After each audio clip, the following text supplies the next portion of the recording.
여러분 안녕하세요. 반갑습니다. 한 주간도 잘 지내셨죠? 우리 모두 하나님의 그늘 아래 살아가는 저와 여러분들이 되기를 바랍니다. 오늘도 예배를 통하여 하나님의 그 사랑의 그늘이 우리를 시원하게 덮어주시는 복된 은혜를 체험하기를 바랍니다. 함께 찬양하겠습니다.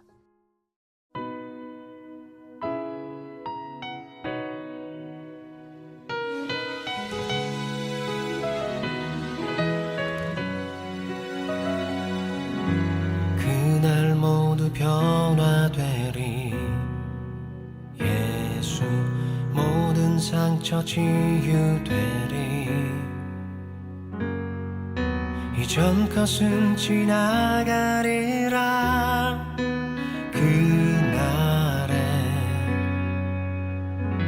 그날 모두 알게 되리. 예수 모든 답을 얻게 되리.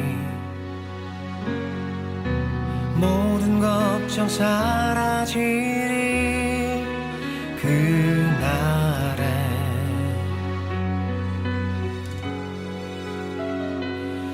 그날에 천국에서 영원한 기쁨 주와 나누리. 주의 얼굴 뵐 때 승리의 노래 부르리.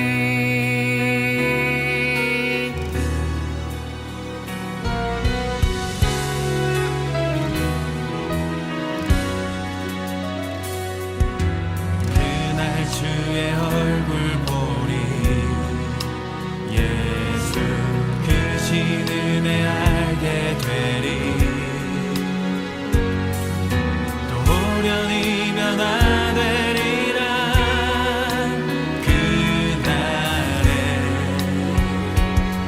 그날에 자유케 되리라. 예수 모든 고통은 끝나리. 찬란한 주 영광 보리라.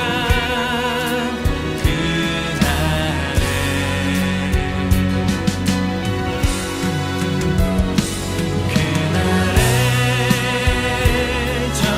천국에서 영원한 기쁨 주와 나누리. 주의 얼굴 뵐 때 승리의 노래 부르리.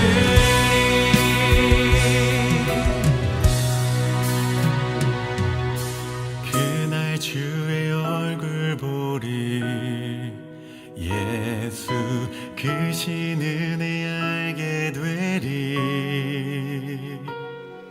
또 호련히 변화되리라. 또 호련히 변화되리라. 호련히 변화되리라.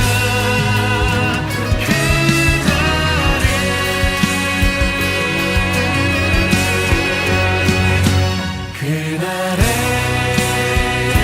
천국에서 영원한 기쁨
오늘 우리 함께 나눌 말씀은 시편 143편입니다. 오늘은 1절과 2절 함께 보도록 하겠습니다. 함께 두 절이니까요. 같이 읽어보겠습니다. 여호와여 내 기도를 들어주십시오. 애원하는 내 소리에 귀를 기울여 주십시오. 주님의 진실하심과 의로우심으로 나에게 대답해 주십시오. 주님 앞에서는 의로운 인생이 하나도 없으니 주님의 종을 심판하지 말아 주십시오. 아멘. 자, 오늘의 시도 다윗의 시인데요. 이 시의 배경은 압살롬의 반역입니다.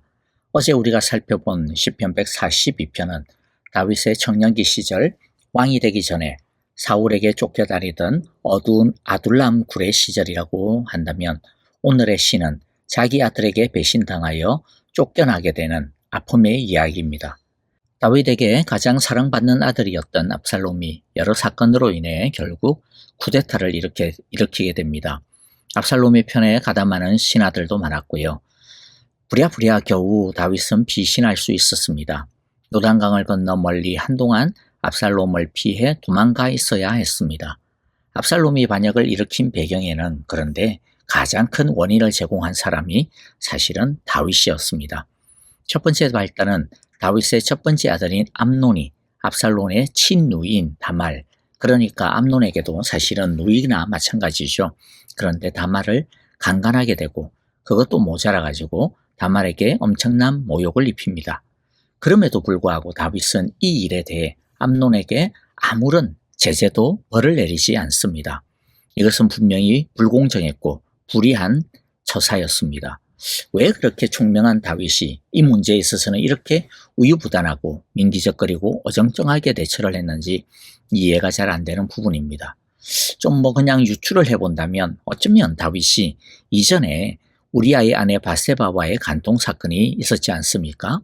그것 때문에 다윗 자신이 지은 유사한 죄가 있으니까 아들 암논의 다말에 대한 강간죄를 벌한다면 자신의 치부가 또다시 만천하에 드러나게 되어지는 그런 부담감이 있었기 때문이 아니었을까라는 생각이 듭니다. 그런데 이런 다윗의 우유부단한 대처에 대해 압살롬은 격분하게 되고 암논에 대해 앙심을 갖게 되다가 결국에는 암논을 살해하게 됩니다. 다윗은 압살롬을 추방시킵니다. 그러나 다윗은 압살롬에 대해 미안해했고 추방된 아들을 그리워했습니다. 우여곡절 끝에 압살롬이 다시 예루살렘으로 돌아오도록 하기는 했지만은, 그런데 다윗은 또 이상한 대응을 합니다. 마음으로는 압살롬을 그리워하면서도 돌아온 압살롬을 찾지 않습니다. 내버려 둡니다. 그러니까 어떻게 보면 온전히 제대로 용서하지 않았다라고 하는 그런 뉘앙스를 갖다가 풍기게 되는 거죠.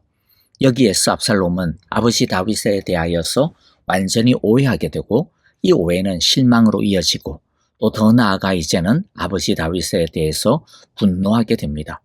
그리고 그는 차근차근 몰래 반역을 꾀하여 결국에는 반역을 일으키게 됩니다. 그러니까 압살롬의 반역으로 인해 도망치고 있는 다윗의 마음이 얼마나 복잡하고 착잡하겠습니까? 결국 자기 자식들 간의 골육산잔의 이 비극과 아들의 반역은 자기 자신의 죄로 인해 자기 자신의 그 잘못으로 인하여서 생겨난 비극이었던 거죠. 그렇다고 해서 반역한 압살롬을 그냥 내버려 둘 수도 없는 처지가 아니겠습니까? 이 시에는 바로 이러한 복잡한 마음이 잘 표현이 되고 있습니다. 먼저 1절을 읽어봅니다. 여호와여 내 기도를 들어주십시오. 애원하는 내 소리에 귀를 기울여 주십시오. 주님의 진실하심과 의로우심으로 나에게 대답해 주십시오. 다윗이 큰 실수를 했지만 그럼에도 불구하고 우리는 이 시를 통해서 다윗에게서 믿음의 귀한 교훈을 배울 수가 있습니다. 먼저 다윗은 자신의 처지를 하나님 앞에 가지고 나갔습니다. 어쩌면 염치가 없는 짓이라 쭈뼛쭈뼛거릴 수도 있었지만은 그럼에도 불구하고 하나님 앞에 나가서 해결함을 받으려고 합니다. 이게 믿음이죠. 내가 아무리 큰 잘못을 했다 하더라도 또 아무리 큰 어려움에 봉착했다 하더라도 아무리 하나님 앞에서 자격이 없고 염치가 없다라고 느껴진다 할지라도 어쨌든 우리는 하나님 앞에 나가야 합니다. 혼나더라도 하나님 앞에 빨리 나가서 혼나고 그래야 빨리 바로잡을 수가 있는 거죠. 그래야 해결을 얻게 되는 것입니다. 그런데 여기에는 두 번째 믿음이 있습니다. 다윗은 하나님께 나아가고 있는데 그냥 나가는 게 아닙니다. 확신을 가지고 나가고 있습니다. 어떤 확신입니까? 첫째는 보면 하나님은 당신께 나아오는 자를 선대해 주신다라고 하는 확신을 가지고 나갑니다. 1절에 보니까 3번 반복해서 간청하는 내용이 있어요. 들어주십시오. 귀를 기울여 주십시오. 대답해 주십시오. 즉 다윗에게는 어떤 믿음이 있습니까? 하나님은 들어주시고 귀를 기울여 주시고 대답해 주시는 분이시다라고 하는 믿음이 있는 것입니다. 그런데 여기에 아주 중요한 다윗의 기도가 있는데요. 지금 다윗이 하나님께 간청하고 있는 것이 무엇이냐 하는 것입니다. 지금 다윗은 하나님께 무엇을 간청하고 있습니까? 다윗은 단순히 지금 이 반역을 물리쳐달라고 기도하고 있지 않습니다. 그가 먼저 기도하고 있는 것은 자기 자신을 돌아보는 기도입니다. 압살롬의 죄보다 자신의 죄와 잘못을 돌아보고 있습니다. 1절에서 진실함과 의로움으로 대답해 주십시오라고 하고 있는데요. 이것은 자신의 죄와 자기 가족의 죄를 깨끗하게 씻어주시고 그 더러움을 의로 덮어달라고 기도하고 있는 것입니다. 사실 지금 다윗에게 가장 시급한 기도라고 하면 압살롬의 반역을 해결해 주시는 것, 물리쳐 주시는 것, 빨리 나라를 안정시켜 주시는 것, 그런 기도가 아니겠습니까? 그것이 눈에 띄는 제일 필요한 기도일 겁니다. 그런데 다윗은 눈에 띄는 제일 필요한 기도가 제일 중요한 것이 아니고 눈에 띄지 않지만은 더 중요한 기도가 있다라고 하는 것을 알았습니다. 그것은 이 사태 이면에 드러나고 있지 아니하는 자신의 잘못과 죄악에 대한 해결이 제일 중요하다라는 것을 알았습니다. 그래서 다윗은 이 문제를 그 어떤 기도에 앞서서 집중적으로 해결함을 받아야 되겠다라고 엎드리고 있는 것이죠. 즉 하나님과의 관계 회복, 새롭게 됨이 다른 어떤 기도보다도 더 중요하다라고 기도하고 있는 것입니다. 진실함과 의로움, 이것이 회복되어지지 아니하면, 이것이 충만하게 채워주지 아니하면 아무리 반역이 해결이 된다 할지라도, 문제가 해결이 된다 할지라도 그것은 껍데기 해결에 불과하다라는 것이죠. 반면에 다른 것이 해결이 안 된다 하더라도, 해결이 더딘다 하더라도 하나님 앞에서 깨끗함을 잊고 하나님과의 진실한 관계가 세워지고 의로움이 회복되어지면 다른 것들은 있어도 그만 없어도 그만이라고 하는 거죠.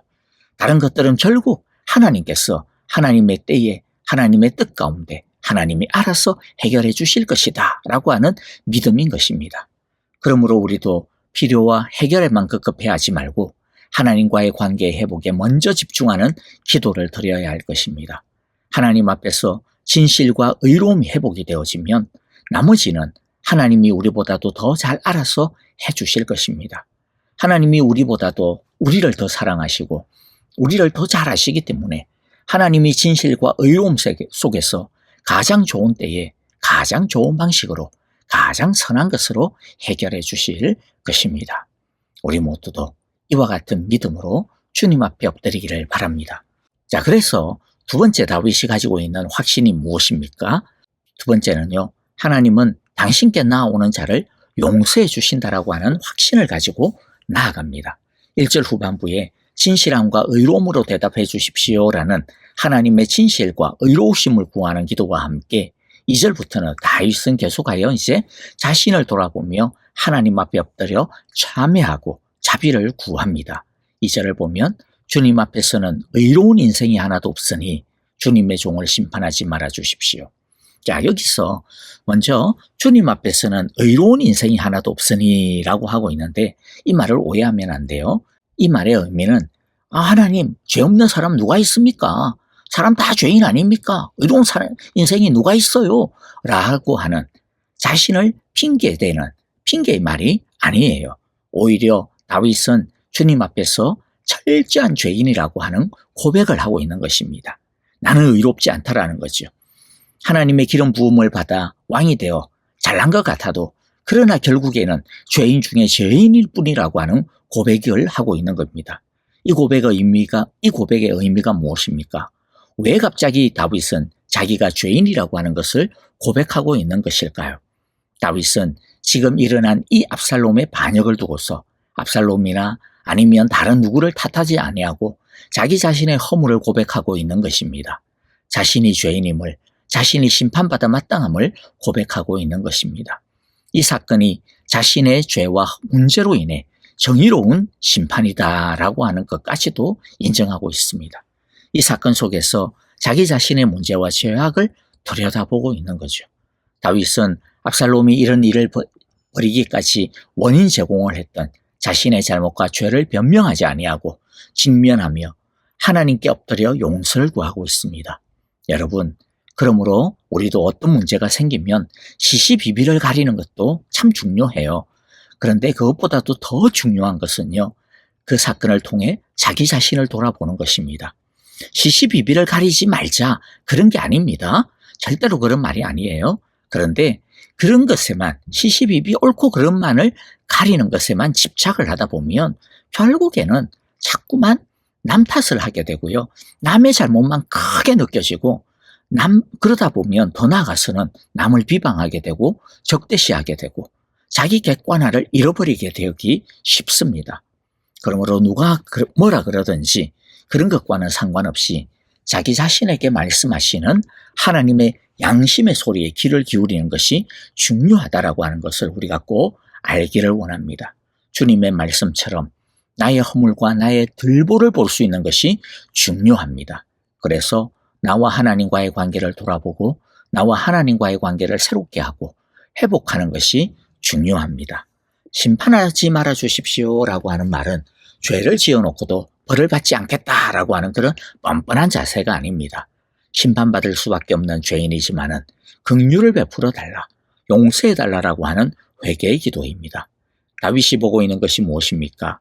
이 사태의 진정한 해결의 시발점은 반역을 빨리빨리 진압하는 것보다는 자신을 비롯하여 이 일에 연루된 자들이 자신의 죄를 깨닫고 뉘우치고 하나님 앞에 엎드려 회개하고 하나님의 진정한 용서를 경험하는 것에 있다라는 것입니다.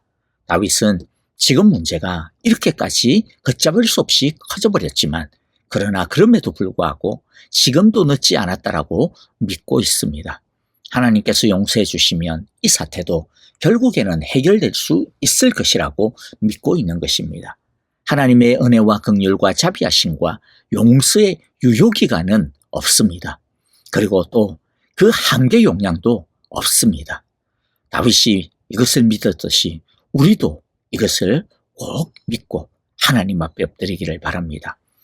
다윗은 지금 비록 너무 많이 늦어가지고 그냥 터질 대로 터져버린 상황이지만 그리고 너무 자신의 잘못이 커서 아들이 아버지를 배신하고 반역을 일으키며 나라가 두동강이가 날 정도로 사태가 심각하게 벌어졌지만은 그러나 그럼에도 불구하고 하나님의 자비와 긍휼은 지금이라도 얼마든지 가능하다.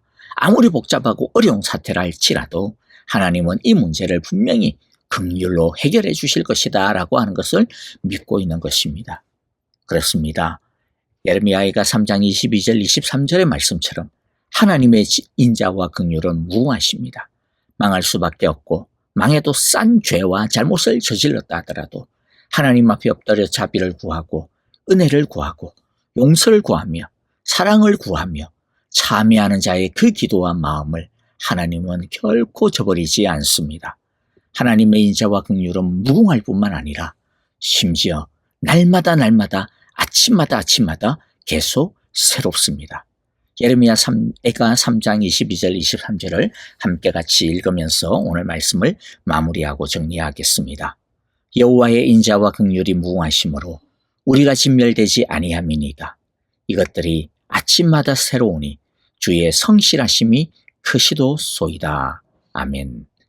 우리 모두도 다윗처럼 하나님의 인자와 긍휼을 날마다 붙들고 우리의 허물과 죄, 잘못과 연약함의 문제들을 주님께 아뢰어 심판을 거두어 주시는 하나님의 무궁한 사랑과 인자와 긍휼을 날마다 아침마다 새롭게 얻게 되어지시기를 간절히 기도하고 축복합니다. 아멘. 오늘 우리에게 주신 귀한 말씀들 마음가운데 새기면서 우리 함께 다윗처럼 엎드리는 시간 되어지기를 바랍니다. 교회를 위하여 기도합니다. 오늘 밤까지 이어지는 우리 유수와 그리고 또 EM 수련회 내일 아침에 이제 교회로 다시 돌아오게 되어질 텐데요. 여러분들 위하여서 마지막 시간까지 주의 은혜가 폭포수처럼 부어주소서, 주의 성령의 불길이 넘치게 하여 주소서. 우리 그렇게 기도해 주시기를 바랍니다. 또 내일 주일이죠. 여러분 주일의 은혜, 오늘 말씀처럼 내일도 새롭게 부어주시는 여호와의 인자와 긍휼이, 주의 성실함이 넘치는 예배가 되어질 수 있도록 기도해 주시기를 바라고요. 아프신 성도님들 위하여 기도해 주시기를 바랍니다. 무궁하신 은혜로 덮어주소서, 무궁하신 능력으로 붙들어 주소서라고 기도해 주시기를 바랍니다. 선교사님들을 위하여서도 우리 함께 한 마음으로 간절하게 기도하고요. 찬양하겠습니다.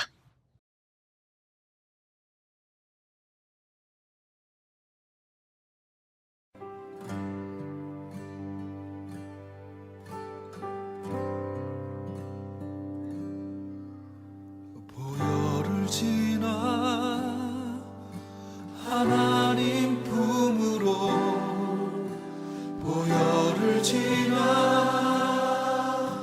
아버지 품으로, 보혈을 지나 하나님 품으로 한 걸음씩 나아가. 보혈을 지나, 보혈을 지나 하나님 품으로, 보혈을 지나 아버지 품으로, 보혈을 지나 하나님 품으로 한 걸음씩 나아가네. 존귀한 주보혈이, 존귀한 주보혈이 내 영을 새롭게 하시네. 새롭게 하시네. 존귀한 주보혈이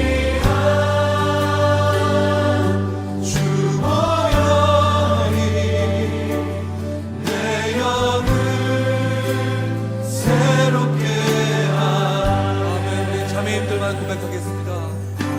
보혈을 지나 하나님 품으로, 보혈을 지나 아버지 품으로, 보혈을 지나 하나님 품으로 한 걸음씩 나아가. 형제님들 고백하겠습니다. 보혈을 지나, 보혈을 지나